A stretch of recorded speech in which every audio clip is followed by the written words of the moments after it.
The Twisted Bow, one of the most powerful weapons in Oldschool Runescape. The weapon deals massive amounts of damage to anything with a decent magic level, which happens to be most of Oldschool Runescape's bosses. With its power though, comes a price, which is almost 1.4 billion as of recently. After selling a Twisted Bow to complete the 0 GP to Tunic and Shadow, I want to start again from 0 GP and earn enough money to afford the Twisted Bow and take on the Challenge Mode Chambers of Xeric. This is 0 GP to Twisted Bow. In the last episode, we completed over 48 hours of Slayer. While we didn't receive anything crazy, we still managed to earn over 50 mil from the consistent profit that Slayer provides. And in this episode, I plan to earn a lot more. Hello everyone and welcome to episode 5. After the 48 hours of Slayer in the last episode, our bank is now up to 157 mil. Now that is a lot of money, but we're going to need a lot more to purchase the Twisted Bow, which is currently at over 1.4 billion. So in this episode, I'm taking on a boss that I have never done before, the Phantom Muspah. Now the Phantom Muspah is very similar to Zora in the sense that it has very consistent GP in its normal drops, but also has a unique that isn't very uncommon at a rate of 1 in 100 for the Venator shard. 5 Venator shards are needed to create the weapon from the Phantom Muspah, which is the Venator bow. With the drop rate of 1 in 100 and the 5 shards needed, my goal for this episode is to kill the Phantom Muspah 500 times in hopes to create the Venator bow. Now as with any boss in Oldschool Runescape, we are going to need some gear to fight the Muspah, and luckily we do have 56 mil to spend, and there's one item in particular that I do want to buy for the Muspah. The one item I am looking for is the Armored Crossbow. The reason I want this is the Phantom Muspah has a phase where prayer needs to be drained, and specifically Sapphire Bolts are really good at draining prayer, and the Armored Crossbow has a special attack which makes it more likely that your crossbow bolts special attack triggers. So let's go ahead and purchase the Armored Crossbow, which is a lot more money than I last remember it. Maybe after I do Muspah, we should do some Ceridolman because that is quite expensive. 43 mil for a crossbow, but hopefully it'll be well worth it. Other than the Orbital Crossbow, I did purchase a few other items that I feel like I might need for the Phantom Muspah. Mainly just the Arams, I think is the thing I paid the most for. I think I also purchased a Light Bearer, so I did go through a decent amount of my cast stack. Definitely ordered a decent amount of Diamond Dragon Bolts plus the Sapphire Dragon Bolts, which is the prayer drain effect I was talking about. One other thing I did purchase, which I thought was quite interesting, is the Forgotten Brew. If you're not sure what this is, it is basically like a super magic potion or just a normal magic potion. I think it's a plus 10 boost, but it does also drain some other stats. You can actually see right there if you kind of look really close, plus 10 magic, plus 4 prayer. Let's go ahead and give Muspah a try. And one thing I do want to note is with all of those purchases, I am down to a 400k cash stack, so a lot of money is going into this. I made my way to the Phantom Muspah, and if I'm going to be completely honest with you, I am not at all confident, but I will give it my best shot and we'll see if we're able to get a KC on our first try.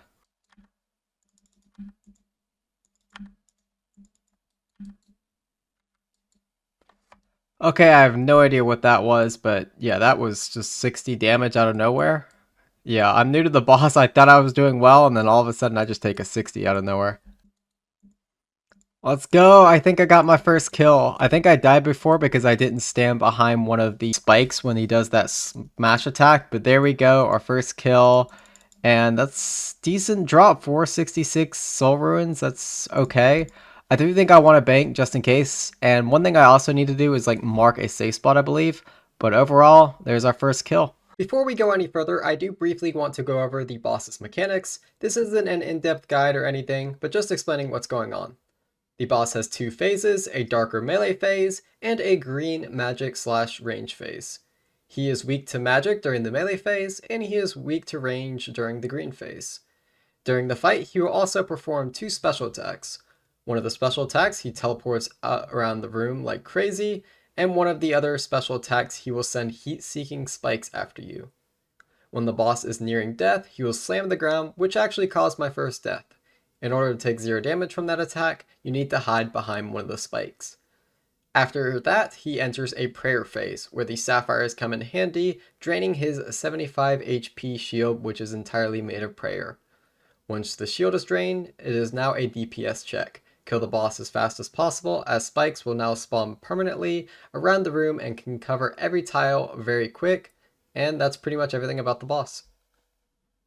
This should be a decently fast kill, at least it felt pretty fast. And we got ourselves a frozen cache and 666 cannonballs. It wasn't actually a personal best, but frozen cache, I believe that's pretty decent. I think you can even get like a Venator shard from this. I'm gonna go ahead and open it. Dragon plate skirt, not too bad. I cannot believe how lucky I am. That it's so weird, I only see a single Venator shard when you get one, but wow, 6 kills in. We get a Venator shard. We're up to 15k C now and definitely getting a lot better, but we've gotten ourselves our second frozen cache. Honestly, I'm not even sure if I should be keeping these or opening them as we go. I think I'm going to keep this one now, but maybe in the future I'll open this before we hit our 500. There is no way. Venator shard number 2, and the same thing happened the last time. You could probably tell because this probably happens to everyone that I'm not really used to it. I haven't actually seen a Venator shard drop, and it just so happens, seems like when you get a Venator shard drop, you don't get anything else. That is awesome.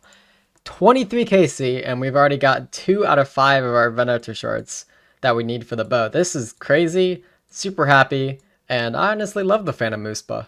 Here's a combat achievement. I think that is for 25 kill count. Not too bad, actually 4 points, so that's kind of nice. And we actually are getting pretty close to completing the elite combat achievements. I know that doesn't have much to do with Muspah, but that's kind of cool. And Muspah does actually have quite a few combat achievements. I don't know how rare this item is, but I'm just going to take a guess that anytime I get a spirit seed, it is a rare drop. I know a magic seed's like 1 in 494, or I guess 2 times whatever to get 494, because that's what Alon did for his video. So I assume a spirit seed, even rarer than that. There's an item I've been looking for, the Ancient Icon. I believe you use this on the Ancient Staff and you get like a new Ancient Staff that's like slightly better. I do think you have to take it to that Desert Treasure 2 guy.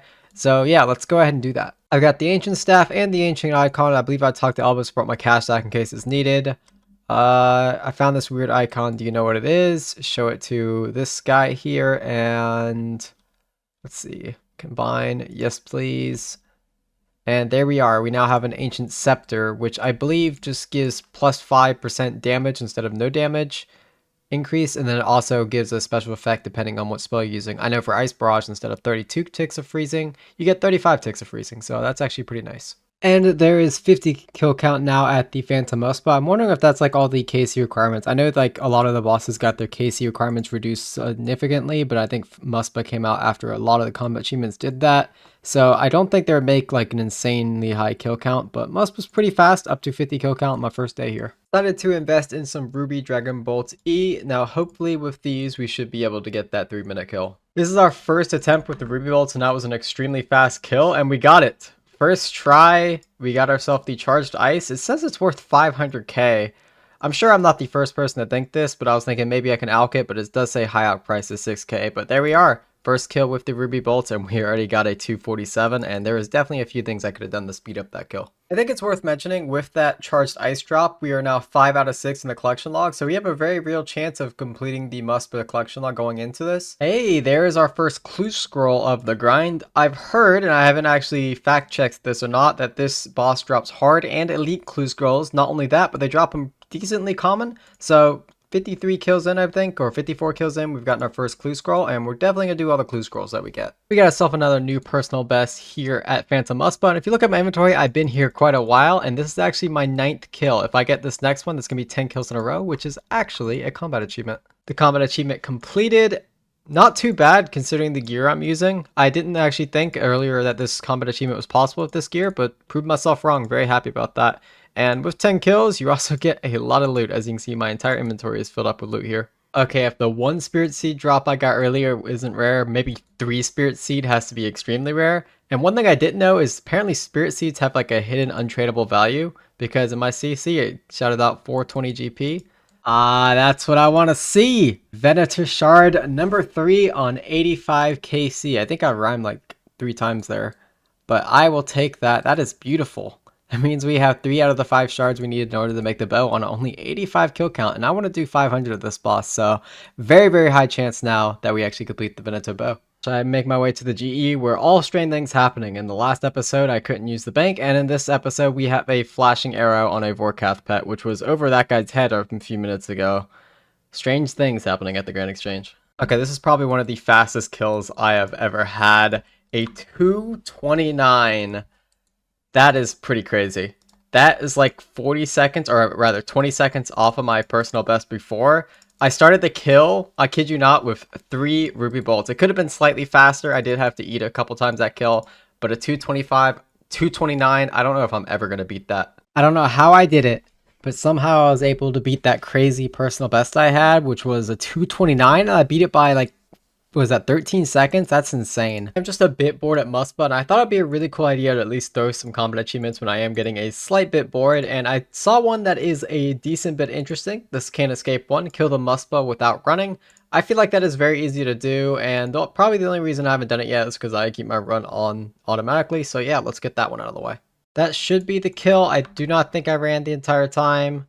Yes, we got ourselves the combat achievement, and we also got ourselves a hard clue. So yeah, I'll go ahead and do that. Very nice. Beautiful. Absolutely beautiful. 135 KC, and we've already gotten our 4th Venator shard.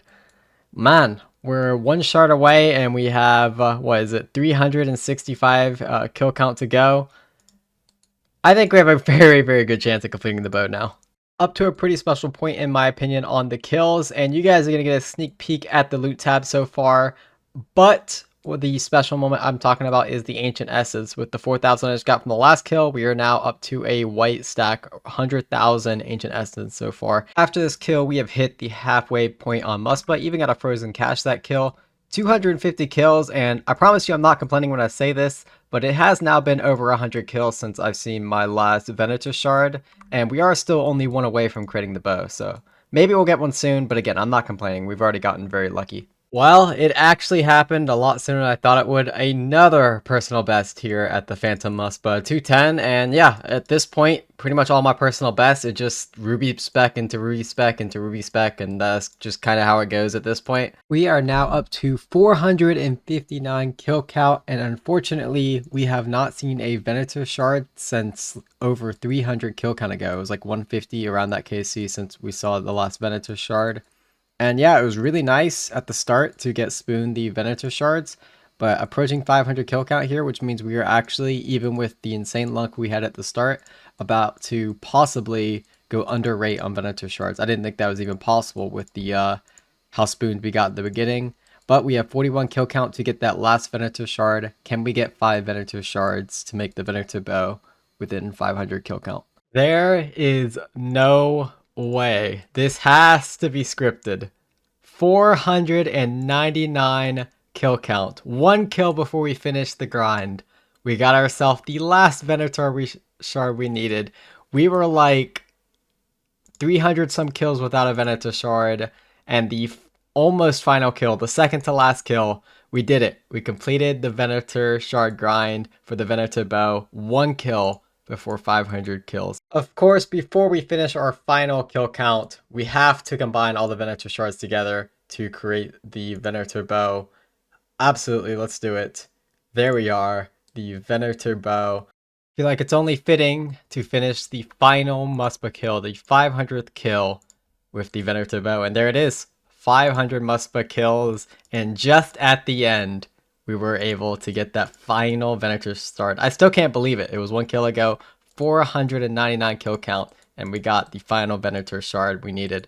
Now that we are finished with our 500 Muspah kills, it is time to go over the loot. I do have a few things I need to open, like the frozen cash, the clue scrolls that I got, and I think I also got some spirit seeds which can be turned into high-level contracts. But before I do that, one thing I just want to briefly go over is those 500 kills kind of killed my supplies. These were drops here. The sharks, you can see I sold all my potions. We go into the other tab, sold all my runes except for the ones I was using.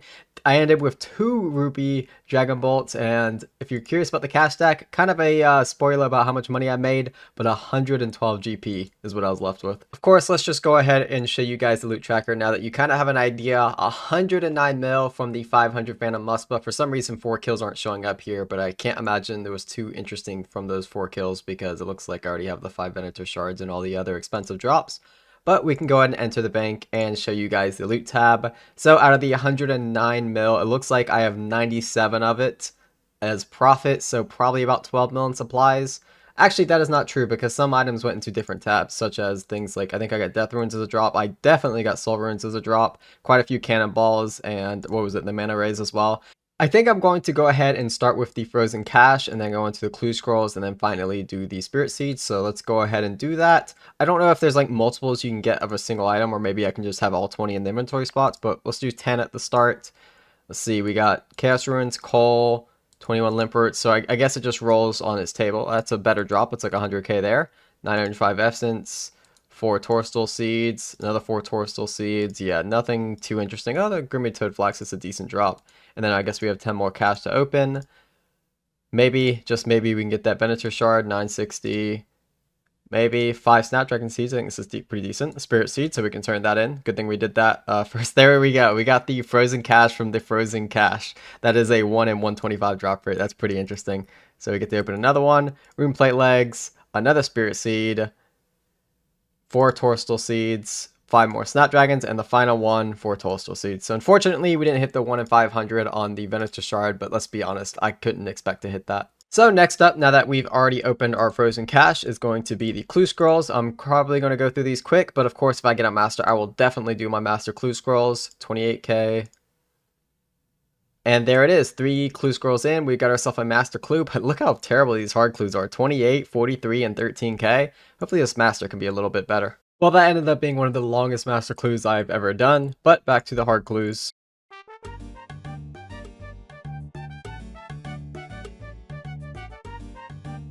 On to the elite clues. And we've got ourselves another Master. Another Master down, so now we have 2 more elite clues. What are we going to get from these? Nothing too special, but decent loot, 250k each. And then we have the Master Clues. What are we going to get from these? And we have a Mimic on our first one. That's beautiful. Alright, the first Mimic, or I guess the first Master, completed. And 600 Death Runes is my Mimic reward. And our final Master Clue is going to be a nice 645k. That's pretty decent. Our first Master was 713k, and our second one 645k. So about 1.3 mil on 2 Masters. That is very, very good.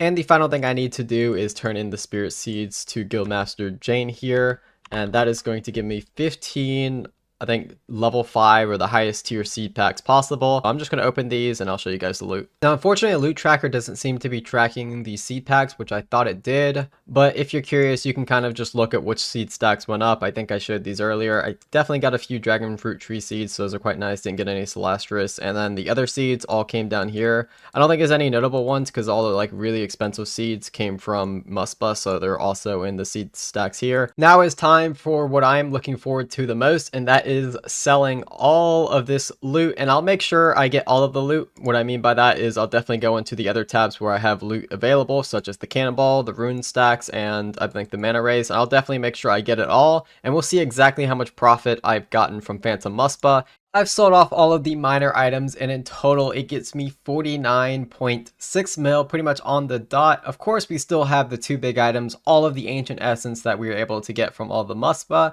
and the Venator Bow, which I was able to sell for pretty much 38.5 mil, so very nice there with the tax. I guess it's just a nice 38, pretty much flat. And then the Ancient Essence, which totals to pretty much 24 mil, so we can go ahead and collect that. And in total from Muspah, we have profited, it looks like 111.6 mil. Now if we throw this into the bank, we're at 257 mil, and we started with 156 mil, so we profited about 101 mil. The thing I do want to mention is that the Orbital Crossbow actually went up a ton since I bought it. I think I bought it at the beginning of this episode for around 42 mil, and now it's hovering around 49 mil. So I'm going to try to sell it for there. I only had the offer in for 8 seconds, but we were able to sell the Orbital Crossbow for a very, very good profit. So just by owning the crossbow for about a week, I was able to make 6 mil. So that is very beautiful. I do hope you guys enjoyed this episode. This is the most money we've made in an episode so far. But of course, I always try to one-up myself. And in the next episode, I have some plans to maybe, just maybe, make more money than we did in this episode if we get a little lucky. If you guys want to see that episode, make sure you subscribe to stay tuned for the next one. And if you enjoyed this one, a like would be much appreciated. With that, I hope everyone watching has a great day, and I hope to see you very soon. Later.